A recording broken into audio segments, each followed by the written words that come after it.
অষ্টম শ্রেণীর ভাইয়া এবং আপুরা, তোমাদের বিজ্ঞানের তৃতীয় যে চ্যাপ্টারটা হচ্ছে ব্যাপন, অভিস্রবণ এবং প্রচ্ছেদন, সেটার অনুশীলনী ক্লাসে তোমাদের সকলকে স্বাগত। আজকে হচ্ছে আমরা অনুশীলনীতে যে সকল কিছু আছে, আমরা যেহেতু অলরেডি কনসেপ্ট ক্লাস ক্লিয়ার করে ফেলছি, সেগুলো হচ্ছে এখন আমাদের নলেজ দিয়ে, টেকনিক দিয়ে সলভ করব। তাহলে প্রথমে আছে শূন্যস্থান পূরণ। দেখো প্রথমটা বলছে যে স্থলজ উদ্ভিদে প্রচ্ছেদন ঘটে কোন দিক দিয়ে। স্থলজ মানে কি, যেটা উপরে থাকে, সেখানে হয় হচ্ছে পত্ররন্ধ্র দিয়ে। তাহলে প্রধান উপাদান যেহেতু পত্ররন্ধ্র, তাহলে পত্ররন্ধ্র, ঠিক আছে, এটা হচ্ছে প্রথম কথা। তারপরে বলছে কোষ পর্দা এক ধরনের, কি ধরনের পর্দা, এটা আমরা পড়ছি, সেটা হচ্ছে অর্ধভেদ্য, ঠিক আছে, অর্ধভেদ্য পর্দা। তাহলে আমাদের শূন্যস্থান কিন্তু ডান। পরবর্তীতে বহু নির্বাচনী কোশ্চেনে যাই। দেখো বলছে উদ্ভিদ দেহের দেহাভ্যন্তর থেকে পাতার মাধ্যমে পানি নির্গমন প্রক্রিয়াকে কি বলে। খুবই সহজ ভাইয়া, এটা হচ্ছে প্রচ্ছেদন প্রক্রিয়া। ওকে, পরবর্তীতে চলে যাই। পরবর্তীতে বলছে যে অভিস্রবণ প্রক্রিয়ায় অর্ধভেদ্য পর্দার প্রয়োজন হয়, অবশ্যই। তারপরে বলছে দ্রবক কম ঘনত্ব থেকে বেশি ঘনত্বের দিকে ধাবিত হয়। উত্তর হচ্ছে না, দ্রাবক দ্রাবক যে আছে সে হচ্ছে কম ঘনত্ব থেকে বেশি ঘনত্বের দিকে চলে আসে, ঠিক আছে। যেমন তুমি কিসমিসের কথা চিন্তা করো, কিসমিসে যখন আমরা পানি আসতেছে তখন কি দ্রাবক কি করতেছে, কম ঘনত্ব থেকে বেশি ঘনত্বের দিকে চলে আসতেছে। কিসমিসের ভিতরে ঘনত্ব বেশি, তাহলে বাইরে থেকে ভিতরে আসতেছে, তাহলে দ্রাবক 1 আর 3 হবে অ্যান্সার, সরি 1 ও 3, এটা হবে অ্যান্সার। ওকে, পরবর্তীতে যাই। বলছে যে উদ্দীপকের বিশেষ প্রক্রিয়াটা কি, উদ্দীপকটা এইখানে আছে। তাহলে দেখো বলছে ঘর সাজানোর জন্য আনোয়ারা কিছু রজনীগন্ধা ফুল ফুলদানিতে রাখলো। সন্ধ্যাবেলায় সে লক্ষ্য করলো ফুলের সুবাসে সম্পূর্ণ ঘর ভরে গেছে। এই ঘটনার সঙ্গে তার বিজ্ঞান বইয়ে গঠিত একটি বিশেষ ঘটনার মিল রয়েছে, যেটা কিনা ব্যাপন। পরবর্তীতে চলে যায়। তারপরে বলছে যে উল্লেখিত প্রক্রিয়ায় কি কি হয়, ব্যাপন প্রক্রিয়া কি কি হয়। জীবকোষে অক্সিজেন প্রবেশ করে, রাইট। উদ্ভিদ দেহে থেকে পানি বের করে দেয়, এটাও রাইট। প্রচ্ছেদন হচ্ছে এক প্রকার কি ব্যাপন প্রক্রিয়া। তারপরে বলছে উদ্ভিদ সালোক সংশ্লেষণের জন্য কার্বন ডাই অক্সাইড গ্রহণ করে, এটাও রাইট। তাহলে এই সব কিছু, আচ্ছা, সালোক সংশ্লেষণের জন্য কার্বন ডাই অক্সাইড যে গ্রহণ করতেছে, এটাও কিন্তু কি প্রক্রিয়ায় হচ্ছে না, ব্যাপন প্রক্রিয়ায় হচ্ছে না। তাহলে 1 আর 2 হচ্ছে রাইট। ওকে, আচ্ছা, এরপর আসো সৃজনশীল প্রশ্ন। সৃজনশীল প্রশ্নে দেখো কি বলছে। জারিফের আম্মা একদিন সেমাই রান্না করার জন্য কিশমিশ ভিজিয়ে রাখলেন। কিছুক্ষণ পরে জারিফ লক্ষ্য করলো কিশমিশগুলো পানি পেয়ে ফুলে উঠেছে। তারপরে অন্যদিকে জারিফের বোন রং তুলি দিয়ে ছবি আঁকছিল। এই সময় হঠাৎ করে রং তুলিতে থাকা কিছুটা রং গ্লাসের পানির মধ্যে পড়ে পানিতে ছড়িয়ে গেল। তাহলে এখন প্রথমে বলছে যে ভেদ্য পর্দা কাকে বলে। ভেদ্য পর্দা হচ্ছে যেই পর্দার মধ্য দিয়ে দ্রব্য এবং দ্রাবক উভয়ের অণুই খুব সহজে চলাচল করতে পারতেছে, সেটাই হচ্ছে ভেদ্য পর্দা, ঠিক আছে। তারপরে বলছে ইমবাইবেশন বলতে কি বোঝায়। ইমবাইবেশন বলতে কি বোঝায়, এটা নিয়ে পুরো একটা আলাদা প্যারা আছে, মনে আছে। কলয়েডধর্মী পদার্থে বিভিন্ন রকমের তরল পদার্থ শোষণ করার যে প্রক্রিয়াটা, এটাকেই বলা হচ্ছে ইমবাইবেশন। এখানে যেই পদার্থটাকে শোষণ করতেছে এই পদার্থকে বলা হচ্ছে হাইড্রোফিলিক পদার্থ। বেশিরভাগ কলয়েডধর্মী পদার্থই কি, যেমন উদ্ভিদের ক্ষেত্রে স্টার্চ, সেলুলোজ, এগুলো কি, এগুলো হচ্ছে পানিগ্রাহী, ঠিক আছে, পানিগ্রাহী বা পানি আকর্ষী। ওকে, আচ্ছা, তারপরে দেখো বলছে যে কোন প্রক্রিয়ায় জারিফের বনের রং পানিতে ছড়িয়ে গেল। দেখো জারিফের বনের রংটা যে পানিতে ছড়িয়ে গেল, এই ঘটনাটা অনেকটা আমরা যখন পানির মধ্যে নীল ফেলেছিলাম বা তুতে ফেলেছিলাম সেইটার সাথে মিলে। তার মানে এটা হচ্ছে ব্যাপন প্রক্রিয়া, ঠিক আছে, এটা হচ্ছে ব্যাপন প্রক্রিয়া। এবং ব্যাপন প্রক্রিয়া কি হচ্ছে, তরল পদার্থের অণুগুলো কম ঘনত্বের স্থান, সরি বেশি ঘনত্বের স্থান থেকে কম ঘনত্বের স্থানে ছড়িয়ে পড়তেছে। ওকে, তারপরে দেখো বলছে, তাহলে এটা হচ্ছে ব্যাপনের ব্যাপারটা ব্যাখ্যা করতে হবে। তারপরে দেখো বলছে জারিফের লক্ষ্য করা কিশমিশ ফুলে যাওয়ার প্রক্রিয়াটি উদ্ভিদের জন্য গুরুত্বপূর্ণ কেন। কেন গুরুত্বপূর্ণ ভাইয়া তুমি বলো। তাহলে এটা হচ্ছে ব্যাপন, এটা হচ্ছে, এখানে হচ্ছে ব্যাপন, আর এখানে লিখবা যে হচ্ছে কলয়েডধর্মী, ঠিক আছে। আচ্ছা, আর অর্ধভেদ্য পর্দা তো বললামই, এটা তো তোমরা বুঝছোই।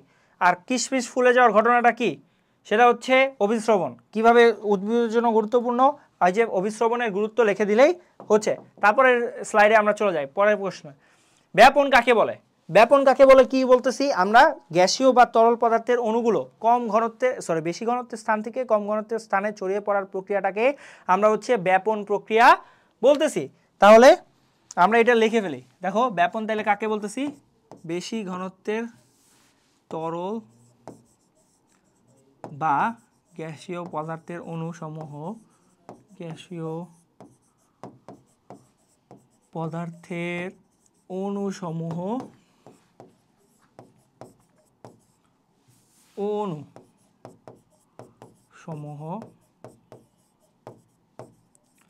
বেশি ঘনত্বের স্থান থেকে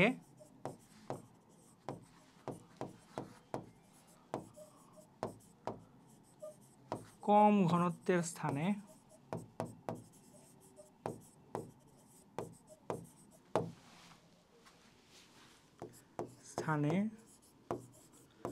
ছড়িয়ে পড়ার প্রক্রিয়াকে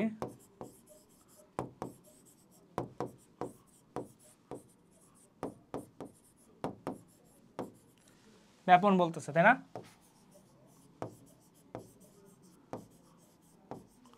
ওকে, তারপরে কোশ্চেন কি দিছে, প্রচ্ছেদনকে কেন নেসেসারি ইভেল বলা হয়? কারণ কি, প্রচ্ছেদন প্রক্রিয়া উদ্ভিদের জন্য অনেক গুরুত্বপূর্ণ প্রক্রিয়া হইলেও অতিরিক্ত প্রচ্ছেদনের কারণে উদ্ভিদের মৃত্যু পর্যন্ত ঘটতে পারে, তাই না?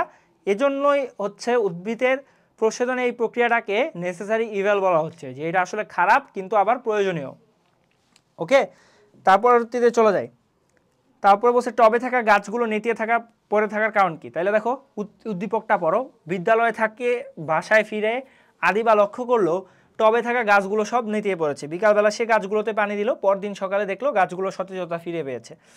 তাহলে গাছগুলো নেতিয়ে পড়ার কারণ কি? প্রচ্ছেদন। কারণ কি? প্রচ্ছেদন প্রক্রিয়া গাছগুলো হচ্ছে পানি তার ভিতর থেকে বাইরে বাষ্পাকারে বের করে দিচ্ছিল, এবং নিচে থেকে যখন আলাদা করে আর পানি দেওয়া হয়নি তখন নিচে থেকে পানি না পাওয়া সত্ত্বেও সে কী করতেছিল?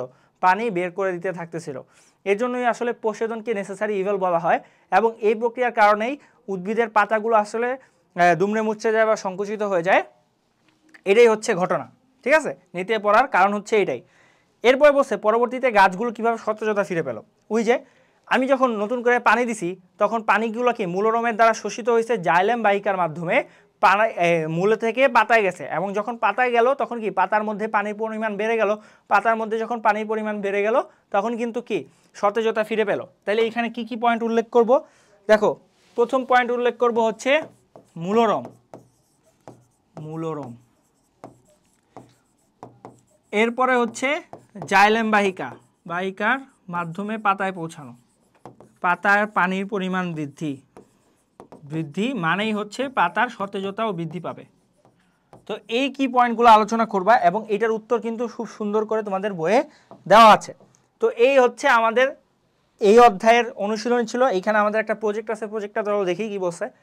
দেখো বলছে একটা টবে মরিচ বা টমেটো চারা গাছ লাগাও, টবে ইউরিয়া ঘনদ্রবণ দাও, কয়েকদিন পর পর্যবেক্ষণ করো চারা গাছটির কী অবস্থা হয়েছে। দ্রবণে যা দেখতে পাবে তা পর্যবেক্ষণে যা দেখতে পাবে তা লিপিবদ্ধ করো এবং এর কারণ কি লেখো। এটি কি প্রমাণ করে তা শিক্ষকের সাথে আলোচনা করো। তোমার এই পর্যবেক্ষণ থেকে তোমার এলাকার কৃষক ভাইদের কি উপদেশ দিবে। অর্থাৎ এই কাজটা হচ্ছে একটা ফিল্ড প্রজেক্ট। এই প্রজেক্টটা হচ্ছে আমরা নিজেরা করে দেখবো যে কি হয়, এবং এটার যে রেজাল্টটা আমরা টিচারদের সাথে আলোচনা করব। সো এই ছিল হচ্ছে আমাদের প্রচ্ছেদন, ব্যাপন, অভিশ্রবণ, বা আমাদের তৃতীয় যে চ্যাপ্টারটা আছে ব্যাপন, অভিশ্রবণ এবং প্রচ্ছেদন, সেটার অনুশীলনী ক্লাস। আশা করি তোমাদের সকলের এই ক্লাসটা ভালো লাগছে। তোমাদের যদি কোনো রকমের কনফিউশনস থেকে থাকে তাহলে তোমরা যেটা করবা সেটা হচ্ছে আমাদের লাইভ ডাউট সলভিং ক্লাস আছে। ওই লাইভ ডাউট সলভিং ক্লাসে তোমরা এই অধ্যায়ের রিলেটেড যে সকল কোশ্চেনগুলো তোমার আসলে অ্যান্সার হয় নাই, আমি আশা করি এরকম কোশ্চেন থাকবে না, তাও যদি থেকে থাকে সেগুলো তোমরা জানিয়ে দাও। আমি ইনশাল্লাহ অবশ্যই ওই কোশ্চেনগুলো সলভ করে দেওয়ার চেষ্টা করব। ততক্ষণ পর্যন্ত তোমরা সবাই ভালো থাকো, সুস্থ থাকো। আল্লাহ হাফেজ, আসসালামু আলাইকুম।